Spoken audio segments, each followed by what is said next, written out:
Welcome students in my online class. আজকে আমি তোমাদের ভৌতবিজ্ঞান পড়াবো। ভৌতবিজ্ঞানের ক্লাস 10-এর ভৌতবিজ্ঞানে আমার প্রথম ভিডিওতে পর্যায় সারণী শুরু করছিলাম। এটা আমার সেকেন্ড ভিডিও। তো সেকেন্ড ভিডিওতে আমি পর্যায় সারণীই পড়বো। পর্যায় সারণী একটা ভাগ আছে, তোমরা জানো, দুটো ভাগ ছিল। একটা মেন্ডেলিভের পর্যায় সারণী আমরা পড়ে ফেলেছি আগের। আজকে পড়বো সেটা হচ্ছে অতি দীর্ঘ পর্যায় সারণী। অতি দীর্ঘ পর্যায় সারণী পড়ার আগে দুজন বিজ্ঞানীর কথা আমাকে মনে করতেই হয়। দুজন বিজ্ঞানীকে আমি স্মরণ করতে চাই। হচ্ছে প্রথম বিজ্ঞানী মোসলে, যিনি প্রথম বলেছিলেন যে পারমাণবিক গুরুত্ব নয়, পারমাণবিক ক্রমাঙ্কই হচ্ছে মৌলের সাধারণ ধর্ম। মৌলটাকে চিহ্ন কী দিয়ে? তার পারমাণবিক গুরুত্ব দিয়ে নয়, পারমাণবিক ক্রমাঙ্কই তার একমাত্র পরিচয় জানার বৈশিষ্ট্য। তার পরবর্তীকালে বিজ্ঞানী নিলস বোর পরমাণুর গঠন আবিষ্কার করেন। তো মোসলে এক রকমের পর্যায় সারণী আমাদেরকে দিয়েছিলেন উপহার। সেখানে কী করে হয়েছিল না, মেন্ডেলিভ যে সমস্ত মৌলগুলো সন্ধান পাননি, সেই সমস্ত মৌলগুলোকে নিয়ে সন্ধান উনি দিয়েছিলেন যে এই মৌলগুলো অস্তিত্ব থাকতে পারে। পরবর্তীকালে ওই মৌলগুলোর খোঁজ শুরু হয় এবং পাওয়াও যায়। আর তারও পরে নিলস বোর আমাদের আরেকটা পর্যায় সারণী দেয়, তার বিখ্যাত পারমাণবিক গঠন থেকে, যেটা খুব দৃঢ়, যেটা এখনও চলছে। এই দুজনের বিজ্ঞানের সাহায্য নিয়ে আমরা অতি দীর্ঘ পর্যায় সারণী তৈরি করেছি। অতি দীর্ঘ পর্যায় সারণীটা ক্লাস 10-এ তোমাদের 20টা মৌল পর্যন্ত তোমাদের আছে। সেই মৌলগুলোকে আমরা পর্যায় সারণীতে স্থাপন করাটা প্রথমে শিখব, তারপর মৌলগুলোর পরিচয় একটু জানার চেষ্টা করব। তো দীর্ঘ পর্যায় সারণীতে কী ছিল? 18টা শ্রেণী ছিল। আর 7টা পর্যায় আগের মতো যেমন ছিল সেরকমই আছে। তো 18টা পর্যায় আর 18টা শ্রেণী আর 7টা পর্যায়ে আমি আগে এঁকে ফেলি, আর বাকিটা করবো। তো জানি আমরা দীর্ঘ পর্যায় সারণী পড়ছি। দীর্ঘ পর্যায় সারণী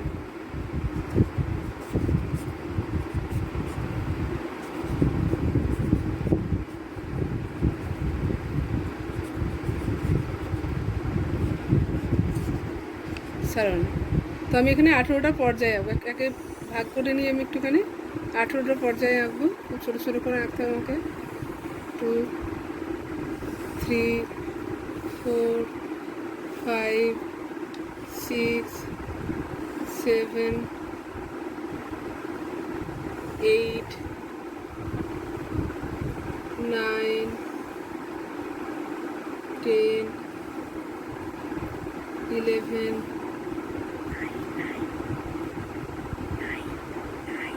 12, 13, 7, 8, 9, 10, 11, 12, 13, 14, 15, 16, 17 আর 18। আচ্ছা, 1 2 গুলো নাম নিই। 6, 5, 4, 3, 2, 1। আচ্ছা, এই যে উলম্ব শ্রেণীগুলো টানলাম, এগুলোকে শ্রেণী বলে। তাহলে কতগুলো শ্রেণী আছে? 18টা শ্রেণী আছে। আধুনিক পর্যায় সারণীতে বা অতি দীর্ঘ পর্যায় সারণীতে আমার 18টা শ্রেণী আছে। আর কটা পর্যায় আছে? পর্যায় আগের মতনই 7খানা পর্যায় আছে। 1, 2, 1 নম্বর পর্যায়, 2 নম্বর পর্যায়, 3 নম্বর পর্যায়, 4 নম্বর পর্যায়, 5 নম্বর পর্যায়, 6 নম্বর পর্যায় আর 7 নম্বর পর্যায়। এছাড়াও একটা এক্সট্রা খোপ দেখবে তোমাদের নিচে, দুটো খোপ করা থাকে। এখানে এ ব্লকের মৌলগুলোকে রাখা হয়, এ ব্লকের মৌলগুলোকে এখানে রাখা হয়। সেগুলো নিয়ে আলোচনা করার আমাদের দরকার হবে না একটা। আচ্ছা, 1 আর 2 এটাকে বলে এস ব্লক। যদি তোমাদের প্রশ্ন করে এস ব্লকে দুটো মৌলের নাম, তাহলে 1 নম্বর শ্রেণী আর 2 নম্বর শ্রেণীতে যে মৌলগুলো পড়বে সেগুলোকে এস ব্লকে বলবো। আচ্ছা, 3 থেকে 12 হচ্ছে ডি ব্লকের জন্য বরাদ্দ, ডি ব্লক। 3 থেকে 12 হচ্ছে ডি ব্লক। আচ্ছা, 13 থেকে বাকিটাকে বলে পি ব্লক। তাহলে 1 আর 2 হচ্ছে এস ব্লক, 3 থেকে 12 হচ্ছে ডি ব্লক, আর 13 থেকে 18 হচ্ছে পি ব্লকের মৌল। আচ্ছা, এগুলোকে মৌলগুলোকে ফেলবো কী করে? এস ব্লক, ডি ব্লক বা পি ব্লক কী এটা একটুখানি শেখার চেষ্টা করবো। আচ্ছা, আজকে আমি একটু অন্যরকম করে শিখবো। আচ্ছা, প্রথমে আমি কক্ষপথগুলো এঁকে নিই। কক্ষপথগুলোকে আমি দেখিয়ে দিই। কে কক্ষপথ জানি তো, প্রথম কক্ষপথ কে, তারপরে এল, তারপরে এম, তারপরে এন কক্ষপথ হয়। এই 4টে কক্ষপথ আরও আছে আমাদের জানি, আর আমাদের লাগবে না বলে আমি আর আঁকলাম না।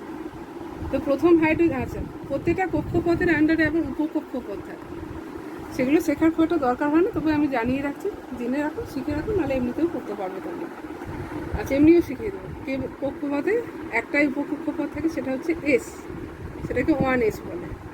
এখানে দুটো উপকক্ষপথ থাকে, সেটা কী কী, 2s আর 2p, 2s আর 2p, এটাই 3s, 3p আর 3d, আর এখানে 4s, 4p, 4d, 4f, এরকম উপকক্ষপথ থাকে।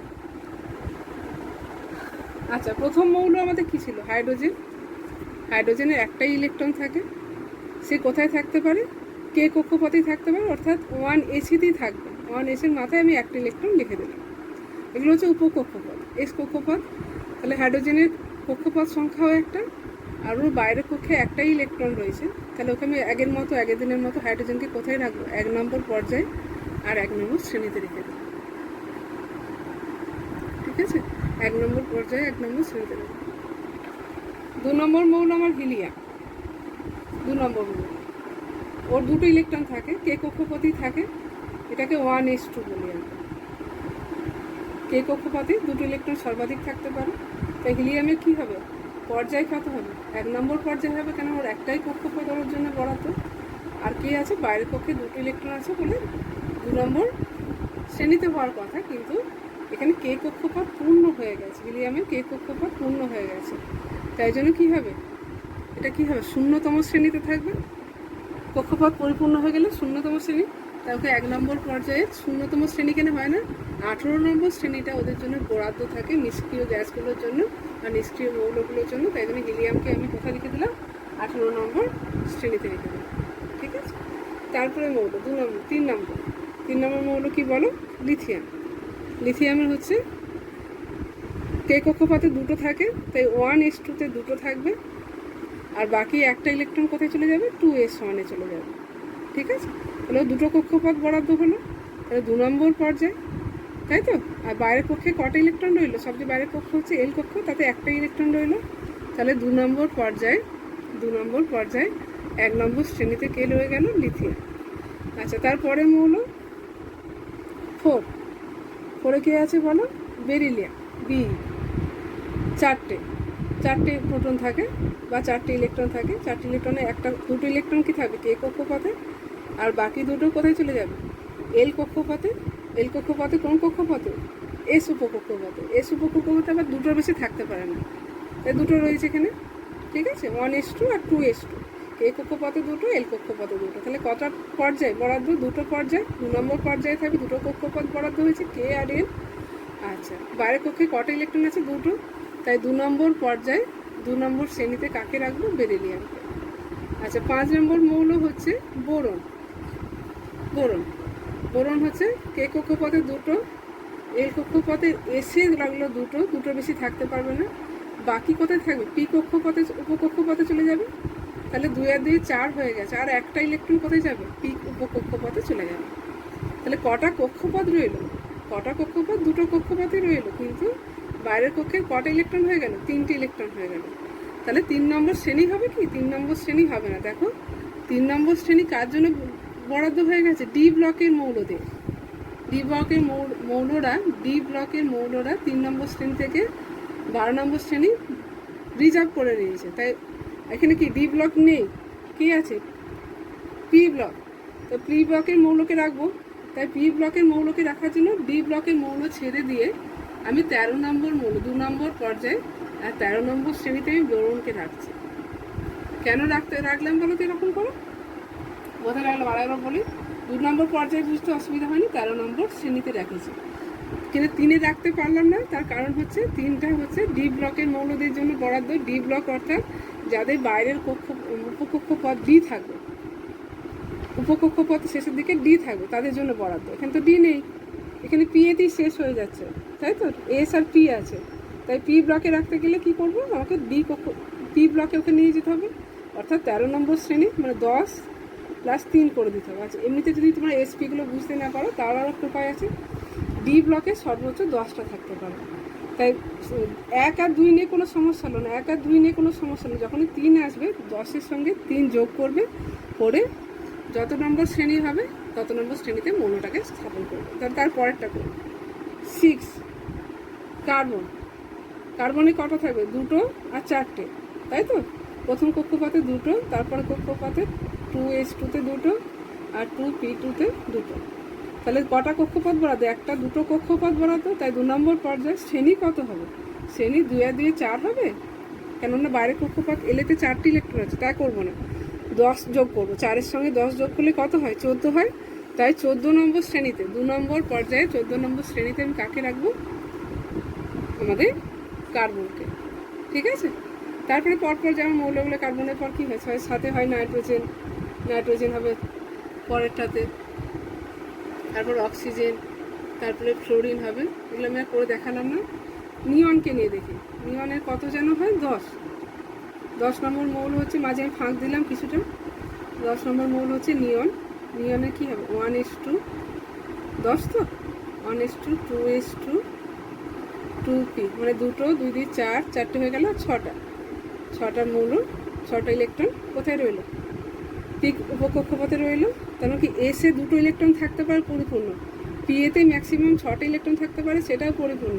তাহলে 2 আর 6 8ও পরিপূর্ণ, এল কক্ষপথ পরিপূর্ণ। তাহলে নিয়নকে আমরা কি বলবো, নিয়নকে কি বলি আমরা, নিষ্ক্রিয় মৌল বলি। তাহলে নিয়ন কোথায় চলে যাবে, 18 নম্বর শ্রেণীতে।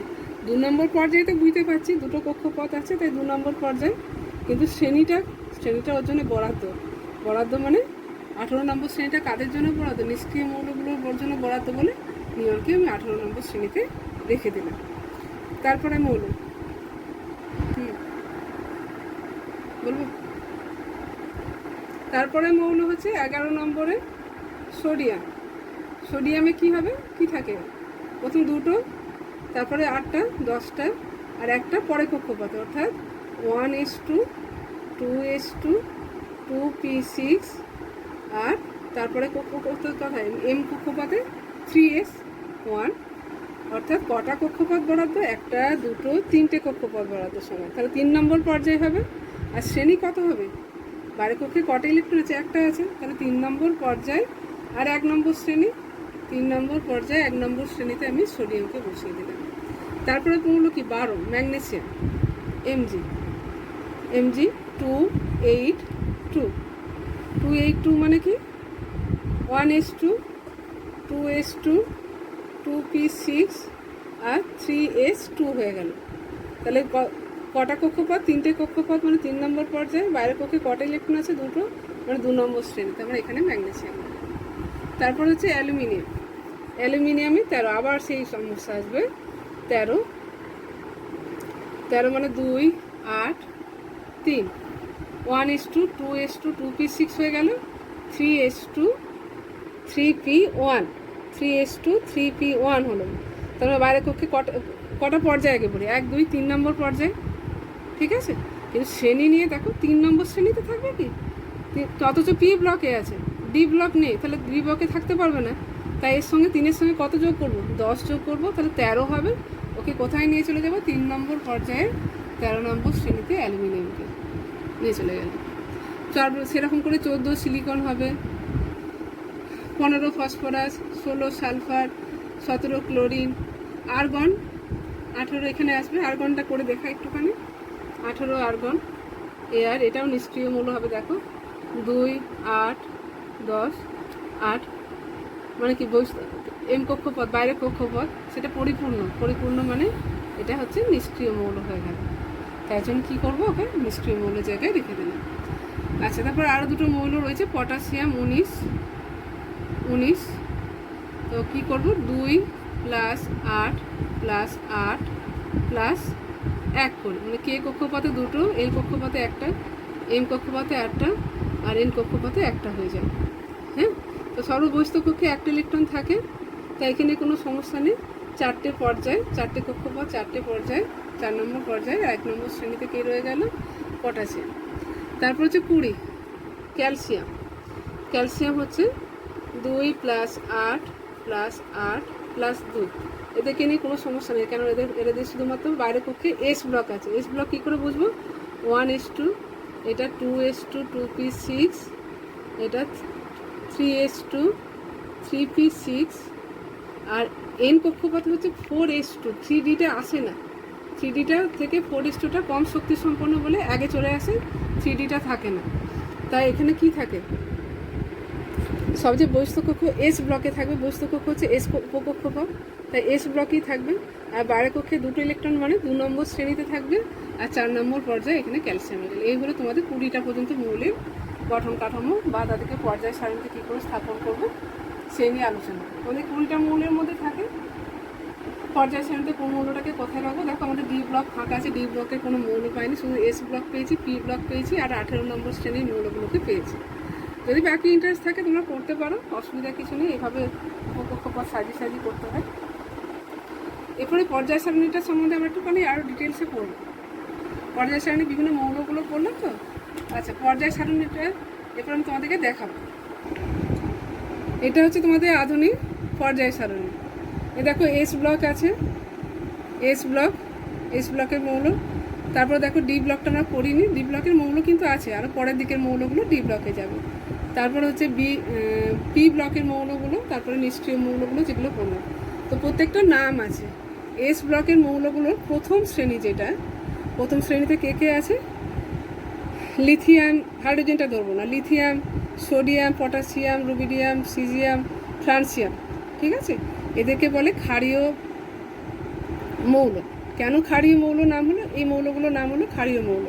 কেন ক্ষারীয় মৌল নাম হলো? না, এরা কি করে? জলের সঙ্গে সরাসরি বিক্রিয়া করে ক্ষার তৈরি করতে পারে। জলের সঙ্গে সরাসরি বিক্রিয়া করে ক্ষার তৈরি করতে পারে, তাই ক্ষারীয় মৌল বলে এটার নাম হয়েছে। আচ্ছা, 2 নম্বর শ্রেণীতে কারা আছে? দেখো বেরিলিয়াম, লাল রং করা আছে, beryllium, magnesium, calcium, strontium, barium. এদেরকে বলে ক্ষারীয় মৃত্তিকা মৌল বা ক্ষারীয় মৃত্তিকা ধাতু বলা হয়। এদিকে ক্ষার ধাতু যেমন বলে, এদিকে ক্ষারীয় মৃত্তিকা ধাতু বলে। তার কারণ হচ্ছে এদের অক্সাইডগুলো সরাসরি বিক্রিয়া করে জলের সঙ্গে, অক্সাইডগুলো জলের সঙ্গে বিক্রিয়া করে কী তৈরি করে? ক্ষার তৈরি করতে পারে। এরা যেমন সরাসরি ক্ষার তৈরি করতে পারে, এদের অক্সাইডগুলো বিক্রিয়া করে ক্ষার তৈরি করতে পারে। যেমন ক্যালসিয়াম অক্সাইড আমরা জানি, ম্যাগনেসিয়াম অক্সাইড, তাকে এরা জলের সঙ্গে বিক্রিয়া করে ক্ষার তৈরি করতে পারে। আচ্ছা, তারপরে চলে যায় ওদিকে, এটা হচ্ছে বি ব্লকের মৌল। এই বি গ্রুপের বোরন ফ্যামিলিরা, বোরন ফ্যামিলিতে কে আছে? Boron, aluminium, gallium, indium, titanium, এগুলো রয়েছে, এগুলো বোরন ফ্যামিলি। আচ্ছা, তারপরে রয়েছে অর্ধপরিবাহী, এদেরকে বলেই অর্ধপরিবাহী শ্রেণী বা কার্বন ফ্যামিলির মৌল। Carbon, silicon, germanium, tin, lead. তারপর হচ্ছে 15 নম্বর হচ্ছে নিক্টোজেন মৌল। নিক্টোজেন মৌলতে কারা আছে? Nitrogen, phosphorus, arsenic, antimony, bismuth. আচ্ছা, তারপরে আছে কি? চ্যালকোজেন মৌল। চ্যালকোজেন মৌলতে অক্সিজেন ফ্যামিলি বলে এদেরকে। অক্সিজেন ফ্যামিলিতে অক্সিজেন, সালফার, সেরিয়াম, এই মৌলগুলো রয়েছে, পোলোনিয়াম। তো এই মৌলগুলোকে চ্যালকোজেন মৌল বলে। নিক্টোজেন আর চ্যালকোজেন মৌল কী করে বলো তো? যেগুলো হচ্ছে আমাদের খনি থেকে যে সমস্ত খনিজ পদার্থ পায়, তাদের সঙ্গে এই মৌলগুলো যুক্ত থাকে, তাই এদেরকে নিক্টোজেন বা চ্যালকোজেন মৌল বলে। আচ্ছা, তারপরে ভেরি ইন্টারেস্টিং মৌল হচ্ছে শ্রেণী হচ্ছে 17 নম্বর মৌল শ্রেণীটা। 17 নম্বর শ্রেণীতে কি আছে? Fluorine, chlorine, bromine, iodine, astatine আছে, ঠিক আছে? এদেরকে বলে হ্যালোজেন মৌল। কেন হ্যালোজেন মৌল না হলো এদের? না, এরা সমুদ্রের লবণ, এদের লবণগুলো সমুদ্রের জলে পাওয়া গেছিলো। হ্যালো অর্থাৎ সমুদ্রের জলে মিশ্রিত অবস্থায় পাওয়া গেছিলো বলে এদের লবণগুলো এদের হ্যালোজেন মৌল বলে। এরা রঙিন যৌগ তৈরি করতে পারে, এদের অনেক রকম ধর্ম আছে। তার মধ্যে ফ্লোরিনটা গ্যাস হয়, ক্লোরিনটা গ্যাস হয়, ব্রোমিনটা তরল হয়, আর অ্যাস্টাটিন হচ্ছে আমাদের তেজস্ক্রিয় হ্যালোজেন মৌল, আয়োডিনটা কঠিন হয়। আচ্ছা, তারপরে 18 নম্বর শ্রেণীর মৌলগুলোকে বলে নিষ্ক্রিয় মৌল। কে আছে? হিলিয়াম, নিয়ন, আর্গন, ক্রিপ্টন, জেনন, আর রেনন বা রেডন বলে কখনো কখনো, রেনন। এরা কী করে? নিষ্ক্রিয় মৌল। এরা কোনো রকম রাসায়নিক বিক্রিয়া অংশগ্রহণ করে না। এদেরকে নোবেল গ্যাসও বলা হয়, নোবেল মৌল বলা হয়, কেন রাসায়নিক বিক্রিয়া অংশগ্রহণ করে না। আচ্ছা, আরেকটা জিনিস বলা যায় 4 নম্বর পর্যায়ে দেখো সবুজ রঙের যে দাগ দিয়েছে, মানে স্ক্যান্ডিয়াম থেকে কপার, ইট্রিয়াম থেকে এজি, এদেরকে বলে হচ্ছে মানে সন্ধিগত মৌল। সন্ধিগত মৌল এরা হচ্ছে এস ব্লক আর পি ব্লকের মাঝখানে থাকে। এস ব্লকের মৌলগুলো হচ্ছে তীব্র ক্ষারীয়, মানে বিজারকধর্মী। এগুলো হচ্ছে 13 পর থেকে তীব্র জারকধর্মী, তাদের মাঝখানে থাকে, ট্রানজিস্ট করে বলে এদিকে সন্ধিগত মৌল বলা হয়। তোমাদের সন্ধিগত মৌলের নাম জানতে চাই, এদিকে থেকে কয়েকটা মুখস্থ করে রেখো। আর একটা বলি, 11 নম্বর শ্রেণীতে দেখো কারা আছে, কপার, এজি অর্থাৎ রূপো, আরাম অর্থাৎ সোনা। এদেরকে দিয়ে কী তৈরি করে, মুদ্রা তৈরি করা হয়। মুদ্রা তৈরি করা হয় মানে এদিকে মুদ্রা ধাতুও বলা হয়। আচ্ছা, একটা এ ব্লক বলি, দেখো এখান থেকে স্টার্ট দেওয়ার পরে এ ব্লক শুরু হয়েছে। এ ব্লকের মৌলগুলোকে আলাদা করে লিখতে হলো কেন বলতো, আমাদেরটা কি ঠান্ডা ছিল যে একই ধর্মের মৌলগুলোকে একই শ্রেণীতে রাখবো, হ্যাঁ। কিন্তু এই যে এ ব্লকের মৌলগুলো এক পরপর আছে দেখতে পাচ্ছ, এগুলো কি একই ধর্মের, তাই এদিকে একই শ্রেণীতে রাখবো। কী করে, একটা শ্রেণীতে রাখতে গেলে অনেক বড় শ্রেণী হয়ে যাবে, পর্যায় শ্রেণীটা কম্প্যাক্ট ফর্মে আমরা পাবো না, তাই ওদেরকে আলাদা করে আমাদের রাখা হয়েছে। ওদেরকে এ ব্লকের মৌল, বা এদিকে কি আরেকটা নাম আছে বিরল ব্লক, এ ব্লক বিরল মৃত্তিকা মৌল বলা হয় ওদেরকে, ঠিক আছে। আচ্ছা, আরেকটা বলি যে আমাদের এখানে থোরিয়াম, ইউরেনিয়াম, মানে 90 থেকে 92 এগুলো হচ্ছে আমাদের কৃত্রিম তেজস্ক্রিয় মৌল। রেডিয়াম এখানে আছে, আচ্ছা থোরিয়াম, পোলোনিয়াম আর ইউরেনিয়াম। আচ্ছা, এরপরে 93 থেকে 93 প্লুটোনিয়াম, 94 আমেরেসিয়াম বোধহয়, 95 এগুলো হচ্ছে কৃত্রিম তেজস্ক্রিয় মৌল, দেখে কৃত্রিমভাবে আবিষ্কার করা হয়েছিল। আজকে তাহলে এই পর্যন্তই থাক। মোটামুটি অতি দীর্ঘ পর্যায়ে সারণী আমি বলে ফেলেছি, আলোচনা করে ফেলেছি তোমাদের সঙ্গে অনেকটাই। তোমাদের হয়তো অনেক জিজ্ঞাসা থাকতে পারে, আমি তো পুরোটা খাবার করতে পেরেছি কিনা জানি না, করেছি মোটামুটি, ঠিক আছে। আচ্ছা, পরের দিন আমি পর্যায়বৃত্ত ধর্ম সম্বন্ধে আলোচনা করবো পরের ভিডিওতে। তোমাদের যদি ভালো থাকে তাহলে লাইক করো, শেয়ার করো। আজ এই পর্যন্ত।